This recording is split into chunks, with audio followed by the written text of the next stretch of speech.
Ever since Linda Godfrey published her book, The Beast of Bray Road, there seems to be no end to the amount of people who claim to have encountered an upright walking canine, sometimes referred to as dogmen or werewolves.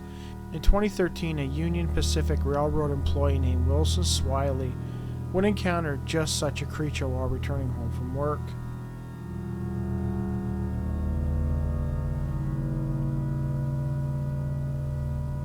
It was 2013. Swiley had just punched out and was heading home from the 4 to 12 shift he worked in Missouri Valley in Iowa.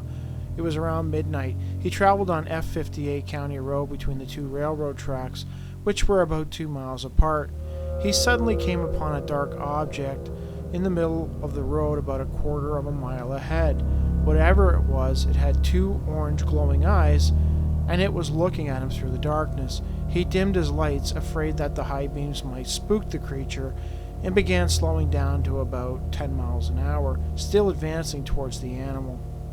My immediate thought, it was a big dog. I could see ears on its head, and it had an awful short snout for a dog, he told the Dogman Field Research Organization. As he drew closer to the creature, it slowly began to raise up. That's when he realized that, whatever it wasn't a dog. It was something he'd never seen before. Its legs were like a dog's legs. It had no tail, and it stood about 6 feet tall. After seeing Wilson, the creature, on two legs, turned and walked off the road into the cover of the forest. Wilson continued towards where it had been sitting and, from what he could tell, eating roadkill, and scanned the trees for any sign of it. It was gone.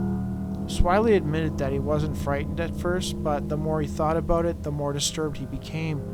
When he returned home, he told his wife about what he saw, but chose not to speak of it to anyone else.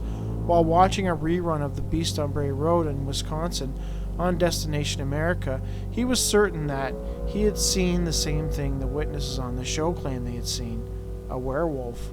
Similar to Swiley, a man and his friend hunting in a hayfield in Oregon would encounter a strange creature that they too could only describe as a werewolf.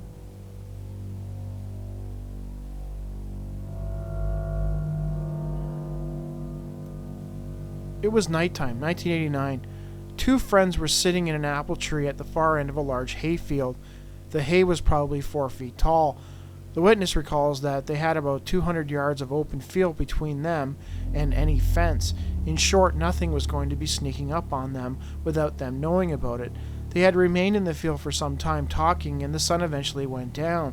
The western edge of the field was nicely silhouetted, the witness remembered. Suddenly things got weird. It began with a strange noise, which they both heard, and then quickly escalated into something straight out of a horror movie. Quote, "We started hearing strange sounds. The strangest was that it sounded as if someone was blowing through a flute, yet only playing one note. It became louder and louder until it sounded as if someone was right next to you. But there was no one in that field but my friend and I. The next thing that happened was that the temperature dropped instantly," unquote. At that point, the two friends began to wonder what was going on. The witness spotted some deer at the far end of the field. Even though the light had diminished, he was able to make them out enough that it piqued his interest. Before he could do anything about the deer, his friend alerted him to something moving in the grass in another section of the field. Quote, "Off to our left, on the western edge of the field, we see something moving through the grass. Its back was just above the grass. We thought at first it was a large dog, maybe even a black bear. That is until it stood up and started sniffing the air. We can't really tell what it is, but we could definitely see its silhouette perfectly. Anyway, it sniffs and turns towards us. It drops back down on all fours and begins heading our way, unquote. At about 150 yards, the creature began to move in a straight line directly towards them. Quote, we were starting to get pretty freaked out right about now, when all of a sudden it stood up on its hind legs about 75 yards from us. I'll never forget what I thought at that moment. Before anyone jumps on me for this, let me say, I know these don't exist. I'm only using it as a description because that is kind of what it looked like. It looked like what you would expect a werewolf to look like.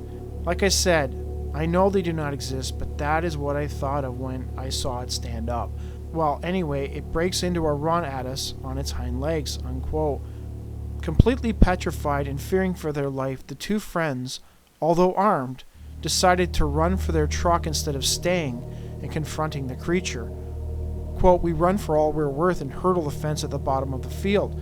We run another 50 yards or so to the truck and look back. Whatever this thing is, it is sitting on top of a huge stump that the fence was connected to. It never followed us over the fence. We jumped in the truck and hauled ass back to his house, unquote. Upon returning home, they immediately informed the parents of what they saw. Needless to say, they were slightly incredulous. For the next 2 days, the pair would not go back out to hunt. On the third day, the friend began to doubt himself. He insisted that they were overreacting and they should go back out and hunt. The witness agreed, but they decided to go earlier in the day when the sun was out. Bypassing the hayfield, they went further up into the mountains. They hunted most of the morning. At around noon, they rested on the side of a hill to eat some lunch. As they sat eating, they noticed that there was blood on the ground. In fact, there was a trail of it. Assuming it was an injured deer, they followed it into a clearing. In this clearing, they would discover something alarming. Quote, in the clearing was a mass of bones. I mean bones everywhere, even hanging out of the trees. The deer, or what's left of it, is in the clearing. We look at each other and say, F this. We start heading back down the mountain. All the way down, it was as if something was following us and watching, unquote. The two friends made it back, and the witness admits that he has never encountered another similar type creature out there again, but he has brought friends back to the area and has heard the flute sounds and experienced the strange drops in temperature.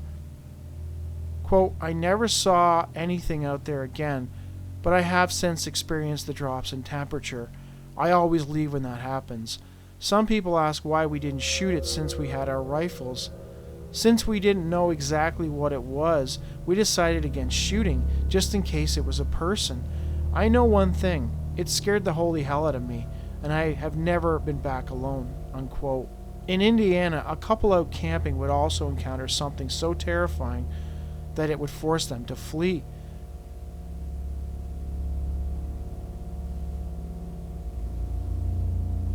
It was November 1988. A couple were camping out near Bass Lake in Stark County in Indiana when they observed something strange moving in the night sky. The object was not a conventional aircraft. It seemed to have multiple colored lights. It landed not far from them, and the couple moved in closer to get a better look. Quote, it was shaped like a triangle with the pointed end at the bottom. It hovered just above the ground, flashing and glowing different colors. Not long later, a door opened on the side and a ramp came out, unquote. Just then, a, quote, weird-looking thing, unquote, came down the ramp. They described that it was shaped like a man, but looked like a lizard with huge feet. The creature stopped at the base of the ramp and looked in the couple's direction. That was too much for the pair, who retreated back to their vehicle and left. The witness returned to the area 2 days later, but could find nothing to corroborate what they had seen that night. Granted, the man admits there might have been more to the story than he could recall, as he experienced severe head and body aches for several days after the encounter. Interestingly, a 12-year-old boy living in Knox, Indiana, would encounter something very similar that very same month, very same year.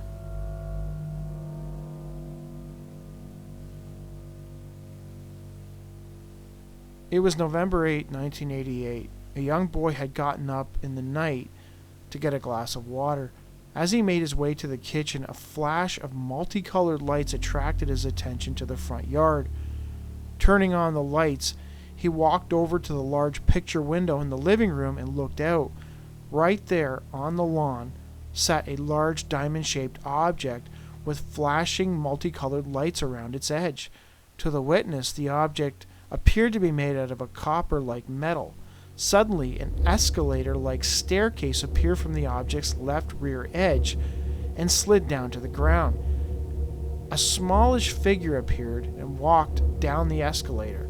When it reached the ground, it disappeared behind the object. Moments later, the being reappeared and began walking towards the house. The witness described the being as 5'3", with normal arms, with what appeared to be claws, and strange, quote, double feet, unquote. It wore a belt and a buckle and appeared to have some type of symbols across its chest. Its nose was large, and it had a large square mouth with dark brown eyes. The skin was green and lizard-like, i.e. scaly and wrinkled. As the bizarre-looking entity moved towards the house, the witness was overcome with fear. Just then, the neighbor's dog began barking, and the being stopped. He turned its head and looked directly at the witness. That was the last thing the witness remembered. The next thing he recalled was watching as the object lifted off the ground silently and disappeared into the sky.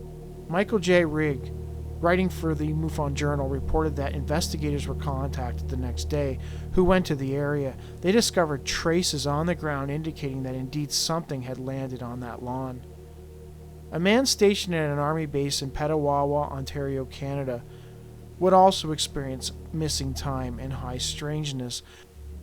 While he did not encounter any hairy bipedal men or green-skinned reptoids, what he did encounter would leave him questioning himself almost 2 decades later.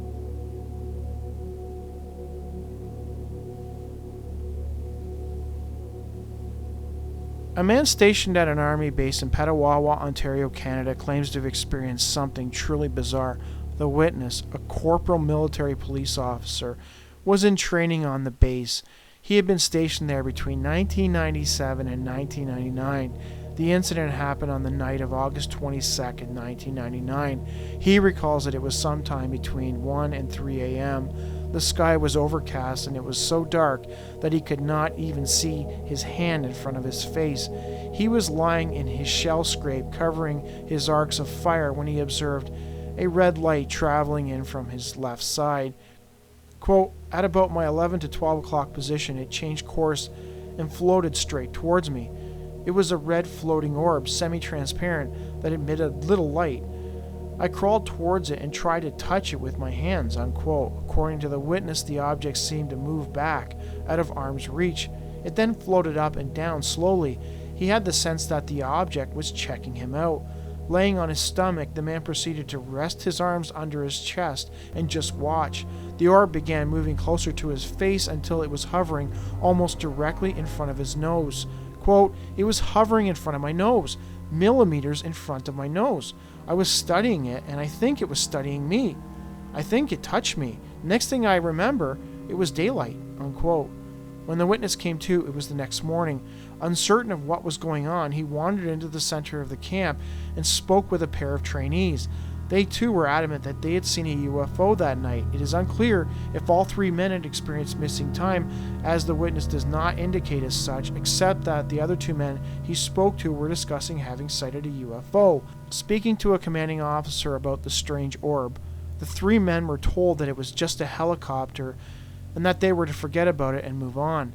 At the time, the witness was unsure if what he encountered was some sort of test or a secret weapon, but he is certain that whatever it was, it touched him, and there was a period of time for which he cannot account for. For the record, I didn't fall asleep, imagine, or dream this, he wrote in his report to the Mutual UFO Network.